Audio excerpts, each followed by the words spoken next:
for coast-to-coast oil pipelines looks like it's staying strong, but we still don't have any concrete actions to see shovels in the ground.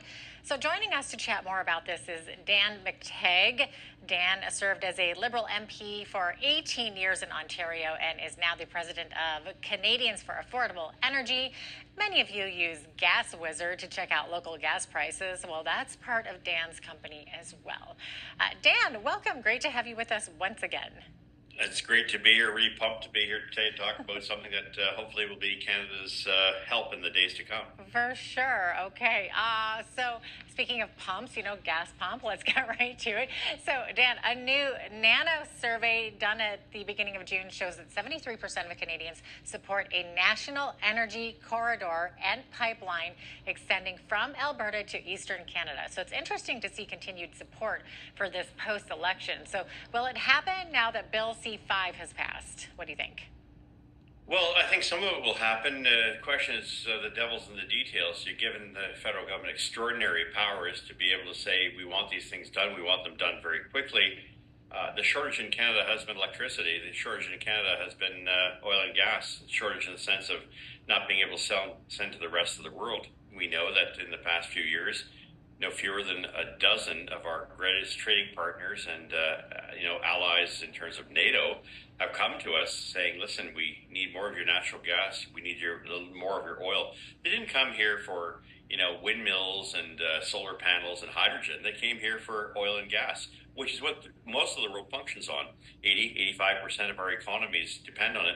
Canada has a lot of it, but has chosen over the past 10 years to say no or hum and haw, or in the case of the previous prime minister, suggest that there's no business case, which I think to most people, even here where I am in Ontario, was absolute rubbish and nonsense. We knew it, save and except those who have no understanding of that every time they get on a cell phone or they're using their iPhone or taking transportation or many of the things we take for granted that are done because of oil and gas. So the question is whether the federal government will have allowed itself the permit, the power to be able to get oil and gas pipelines built. Saving that, I don't see how building a hydro corridor from east to west is going to somehow, respond to Trump's tariffs, much less be able to resolve the problem. We have plenty of electricity. There's a lot to go around. I live in a province where we've had hydro for 50, 60 years, long before it was cool and trendy. So I guess the bottom line is I'll be looking very seriously to see whether or not Mark Carney shows his face once and for all and is prepared to build pipelines, oil and gas. Short of that,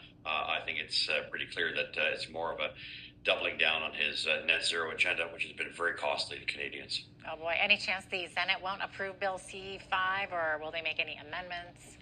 Well, I understand that they're prepared to fast track it, and of course then it goes through what's called a gazetting period. Having passed legislation in my life, including changes to the criminal code, when a government bill is passed, it usually takes 30 days to get through the Canadian Gazette, the publication, and then it's formally received as law of the land. So that gives the wide berth for the Mark Carney government to actually make good on its pledge to build pipelines. And there can't be any really mucking around here. I mean, they can't go around, turn around and say, well, there's no national consensus, or we're going to find a few people who are going to object to this. You're not going to find unanimity on anything in Canada. So for that reason, it's time to fish or cut bait, Mr. Carney. Is it going to be pipelines that are going to carry oil and gas, which the rest of the world needs, which would give Canada a significant economic boost? And I'm not just talking about for the oil sector. The economic impacts of wealth through distribution in this country through equalization can't be gainsaid. If we double the amount of oil and gas we sell in this country, we would be on fire. No deficit, no debt, loss of jobs, and loss of investment. So a lot at stake here. It seems to be a no-brainer. But there's always those out there who are grifting their way into working for various so-called charities and foundations who are going to find objections to these things. While at the same time, countries like China and India are going to continue to burn coal rather than burning clean Canadian natural gas. Mm-hmm. And it's interesting getting back to that survey there showing that momentum towards pipelines. It's showing that even Quebec has 60% support for it. Any chance of political change over there?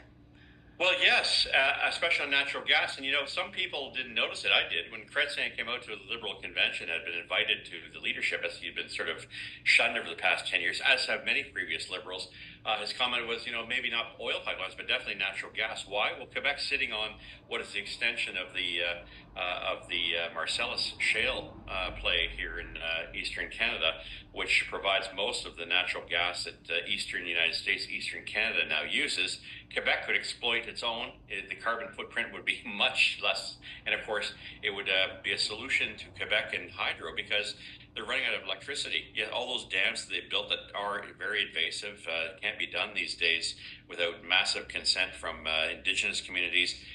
Spew methane for decades to come, as we're seeing with some of the major hydroelectric projects. They're running out of hydro. They're telling people with EVs, hey, don't charge up at night, and certainly don't charge in the dead of winter because we have to borrow more electricity from Ontario. So I think for Quebec, there's an option here, and natural gas is the way ahead. I don't want to be a spokesman here for natural gas. I think the industry will have to do some of its own, but it seems to me that if you want an affordable, practical, realistic solution that accords with the public's concerns and, yes, serves as a bit of a stopgap when you have people like Donald Trump, saber rattling, then yes, let's get our act together. The fact is, this should have been done 10 years ago. Why Canadians hummed and hawed and decided to vote to support parties that basically destroyed Canada's energy sector, and with it, investments in Canada is any wonder. But maybe it's taken 10 years of hard economic reality to get a lot of Canadians to finally, especially here in Canada, Eastern Canada, wake up.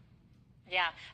In Western Canada, so Alberta continues to push for new pipelines and coast to coast access to tidewaters. And BC Premier David Eby now says he's not against the pipeline, but he just doesn't want public money spent on it. Your thoughts on Eby's approach? Well, David Eby is part of a government that costs Canadians to have to spend $34 billion to a pipeline called the Trans Mountain Pipeline Extension, TMX. That would have cost the Canadian public zero. So, I'm glad Mr. Eby, the Premier, as his previous predecessor, who I did happen to cross swords with many, many times in interviews, if he's prepared to have a conversion on the way to Damascus, so be it. But let's understand something very, very clearly. We have $34 billion on the books because the provincial government of British Columbia hopped in on a pipeline that had been absolutely approved by the federal government. The federal government gave its stamp of approval even after Kinder Morgan had gone through hoops for 10 years to build that pipeline. When it finally did, the federal government said, well, we don't care if you get to be harassed by, groups, fanatics, climate activists, and whatnot. That's your fault. Then actually, Kinder Morgan came back to the federal government and said, no, that's your responsibility. If you don't do it, we're going to sue you to the heavens. They virtually did. The finance minister of the day, not without going through histrionics on this, Morneau, realized it, bought the whole pipeline, and to build it cost us about $34 billion. So if Eby's saying as long as it doesn't cost the public, look, he's done enough damage. He's an expert, and he's an authority on the province going out and causing significant damage to one pipeline. In my view, and I have no stake in the game, British Columbia and the NDP should be paying that $34 billion, not Canadians. But be aside, if he's prepared to allow pipelines to get through British Columbia to whether that's LNG or that's oil, then I think that's a good thing in of itself, and I hold him to his word. Mm-hmm.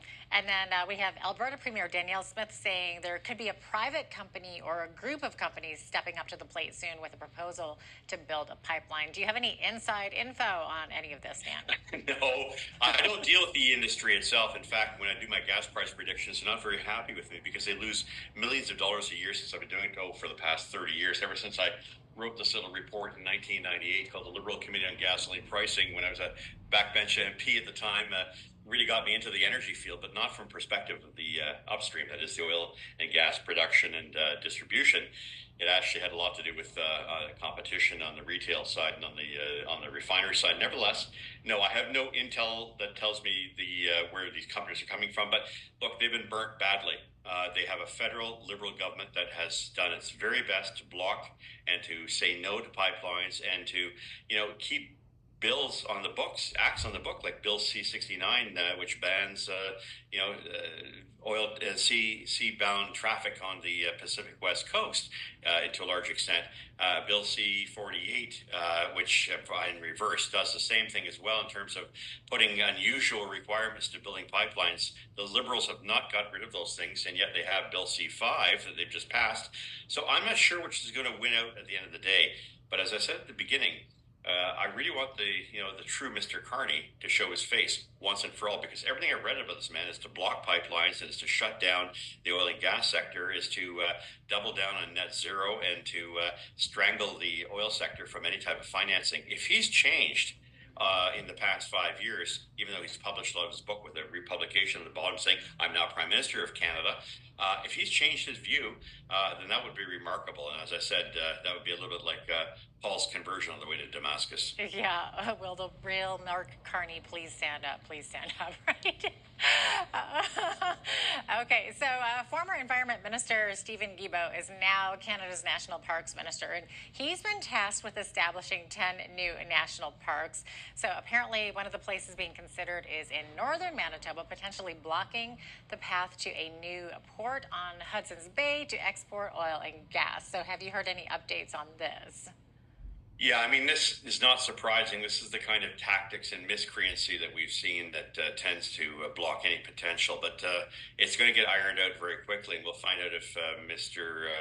Guilbeault is still the activist in cabinet, or whether or not Mark Carney, on his way to making his conversion, is going to basically say, you want to keep your portfolio, you want to be the lieutenant in Quebec, this is none of your business. Yeah, you can have that park, but right in the middle of it, we are going to have a right-of-way that will ensure, if that's the route we take, that we can get oil to international markets. Why? Because we have a 50, 60, 70 billion dollar deficit. We have a country that is running economically at levels that are as low as we've seen in the 1980s. And for that reason, necessity is mother of inventiveness.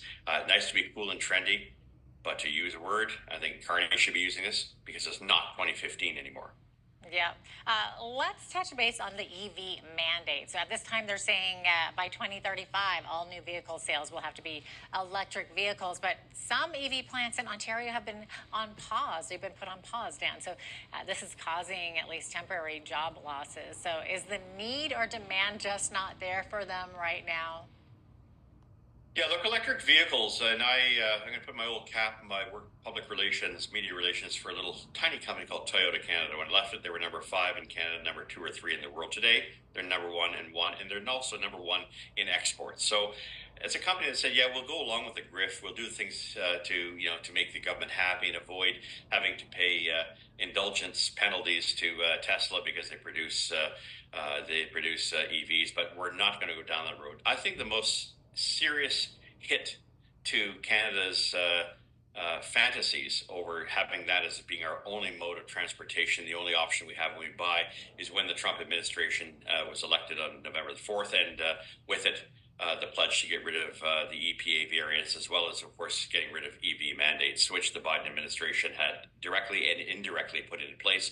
I won't get into detail about that, but it means that Americans won't be buying. When 93% of the cars you build in Canada, most of which are in my community here, Oakville, Milton, are sent to the United States, and suddenly there's no requirement for Americans to buy EVs, it means there's no market for this. And is it any wonder that short of government subsidies to entice consumers to buy these things, subsidies to have them build plug-ins, subsidies to build infrastructure for charging ports, subsidies for batteries, subsidies for automotive companies to build them. When you remove all those things, no one wants these things. There's a reason why 100 years ago, in the 1920s, no one wanted electric vehicles. Not to say it's bad. In some instances, it has great application. But to impose that on Canadians at a time in which there is no market either for auto manufacturers, and there isn't a sufficiently sized market in Canada for these things, with numbers dropping, it was an exercise in futility and stupidity. Yeah, those numbers really aren't looking very good for EV production. Do you think that Carney might actually be forced to either repeal that mandate or make some amendments or delays?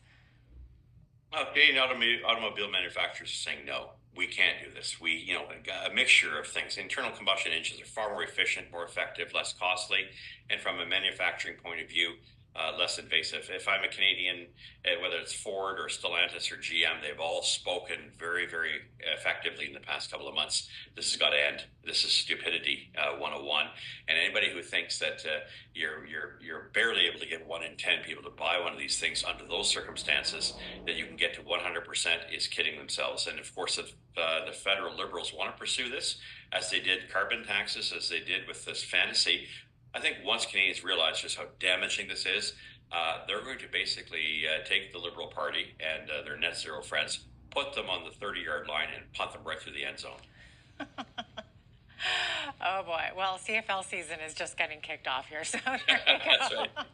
Can't wait. Dan, Go Argos.